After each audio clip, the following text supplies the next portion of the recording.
I've wanted to try to put something together which started with quite a fragile, exposed acoustic guitar playing in sort of style of a poor man's bourrée by Bach, that sort of aspect. As far as the instrumentation goes, there are going to be there's recorders to the early part, which gives it a sort of slightly medieval feel.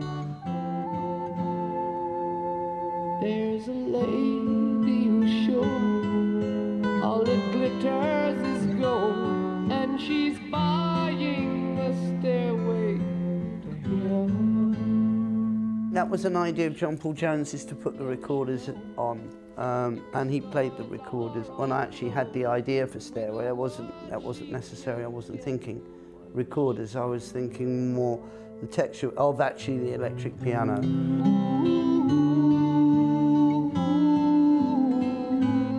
And she's buying a stairway here.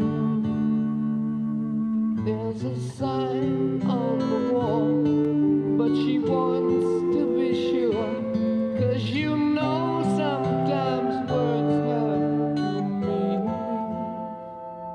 The idea of Stairway was to have a piece of music, a composition, whereby it would just keep unfolding into more layers and more moods, and actually the whole intensity of or subtlety and the intensity of the overlay of the composition would actually accelerate as it went through on every level, every emotional level, every musical level, and so it just keeps opening up as it continues through its sort of passage.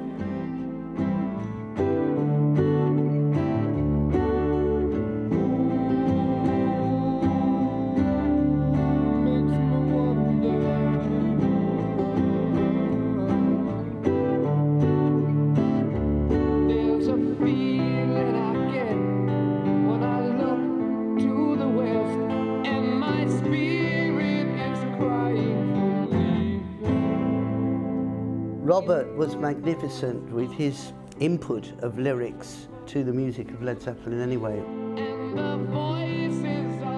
This was during the period that we were at Headley Grange that the thing was put together. It was slightly complicated to be doing this whole thing without a vocal, because at the time there weren't any lyrics, and this was the backbone of what the song was intended to be, and the whole of the running order from the beginning to the end was sort of mapped out. It was tricky. It was a tricky thing to do because there's a lot of music and changes in it. And it's whispered that soon, if we all... I remember during that period, Robert was sort of sitting down, leaning against the wall, and he was just sort of writing. I won't never forget that image of him doing that. We do a run-through of it from beginning to end with the guitar opening, as we all know. And then Robert comes up and starts to pitch in and sing. And I tell you, it must have been 90% of the lyrics were already done.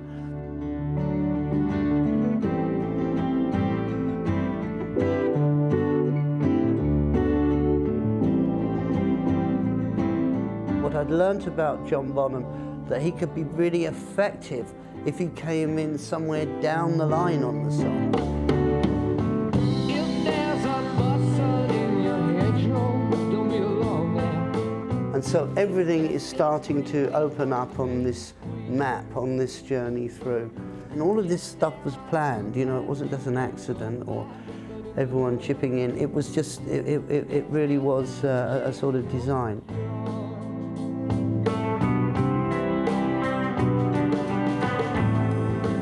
One of the cardinal rules when I was a studio musician was that you didn't speed up. And I was keen to do something which had an acceleration to it, not only from the musical point of view, but from the lyricist, so that the whole thing would start to gain a momentum as it went through. So it wasn't just a monotone piece. And by that, I actually mean that it would subtly speed up. So you're breaking the #1 cardinal rule. Dear lady, can you hear the wind blow? And did you know your stairway lies on the whispering wind? The concept of the solo was to have something like a sort of fanfare, so it's a definite transition.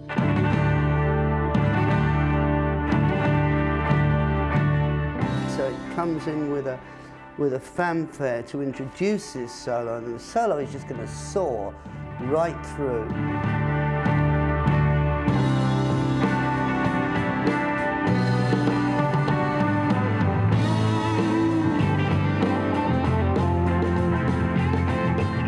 It was a very inspired time for all of us at the time that we were living in the Headley Grange as a residence, eating, sleeping, making music. That's what we were doing day after day after day.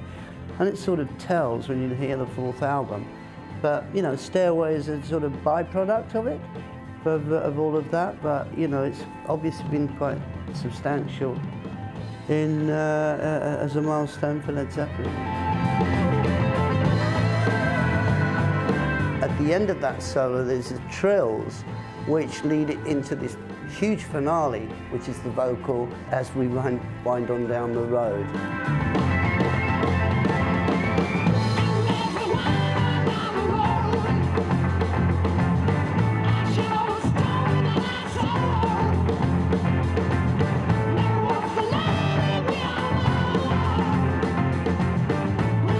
And by that point, it's really motoring. It's not racing, but it's just the passion of it.